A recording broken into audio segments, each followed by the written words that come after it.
নমস্কার ফ্রেন্ডস, আজকে বেশি কিছু বলার নেই।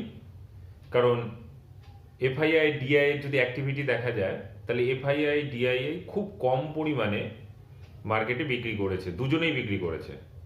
কিন্তু ক্যান্ডেলের দিক থেকে যদি দেখা যায়, তাহলে ক্যান্ডেলটা কিন্তু একটা হাই ভলিউমে কিন্তু একটা নেগেটিভ ক্যান্ডেল ফর্মেশন করেছে। নিচের দিক থেকে কিন্তু বাইং প্রেশার খুবই কম এসছে, তার জন্য কালকে কিন্তু আবারও সেলিং প্রেশার দেখা যেতে পারে।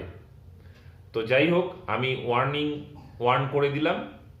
তো আমার যে সাপোর্ট আর রেজিস্ট্যান্সগুলো, ফার্স্ট সাপোর্ট হবে 24,584, তারপর 24,564, তারপর 24,496, তারপর 24,441, আর ফার্স্ট রেজিস্ট্যান্স হবে 24,687, তারপর 24,761, তারপর 24,800, তারপর 24,975।